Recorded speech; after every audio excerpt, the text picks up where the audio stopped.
बात है, क्या बात है।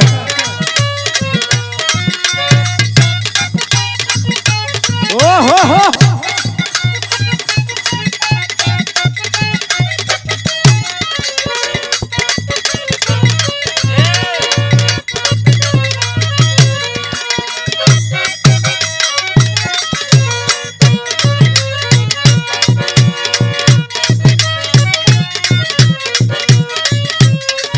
आजकल के डेट में कोर्ट कचहरी थाना पुलिस जहां भी देखिए पैसा का ही खेला है, भ्रष्टाचार पर ही भ्रष्टाचार है। इसी उपलक्ष्य में एक लोकगीत पेश कर रहा हूं अमित कुमार भारती इंटरटेनमेंट के तले। आशा करूंगा और विश्वास करूंगा तो आप लोग को अच्छा आएगा और अपना प्यार दुलार बरसाएंगे लाइक कमेंट के द्वारा। कहे के बाद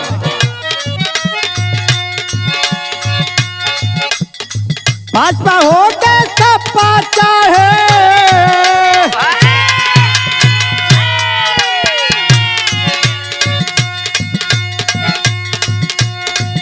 भाजपा हो के सपा चाहे, सत्ता हो के कांग्रेस के,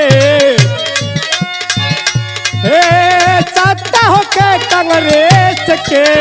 घुसखोरी ना जाई रे भाई, घुसखोरी ना भाई रे जाई, देखा अपनी देश से।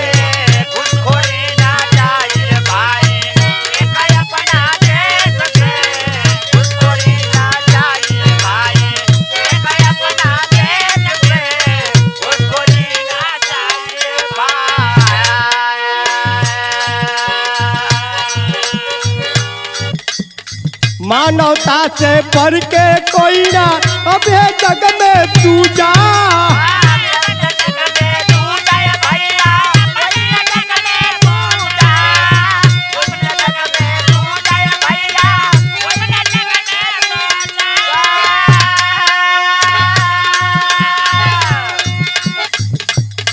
धन के लोभी सब अफसर है, इनको कोई ना धर्म सूझा।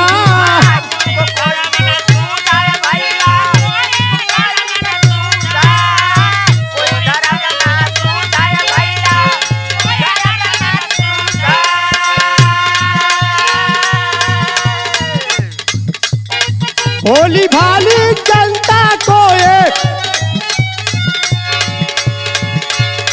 भोली भाली जनता को ये ठगते हर में सहे। घुसखोरी ना जाई रे भाई, घुसखोरी ना जाई रे भाई, देखा अपनी देश से।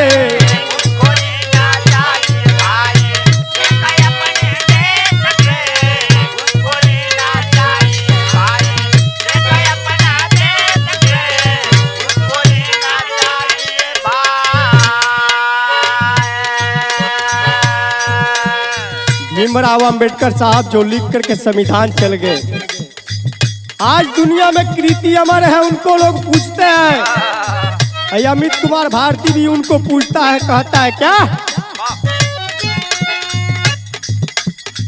बाबा साहब भीमराव का रोता संविधान है।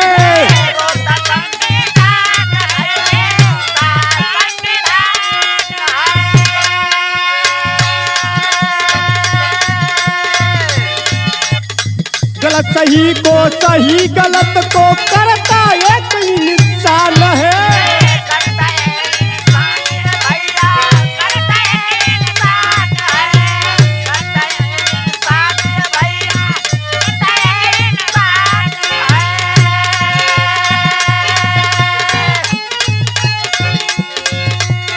लूट पाट होता है देश में,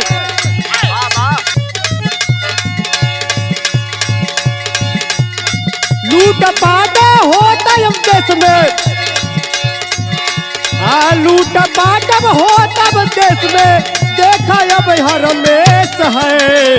घुसखोरी ना जाई रे भाई, घुसखोरी ना जाई रे भाई, देखा अपनी देश देश में घुसखोरी ना जाई रे भाई।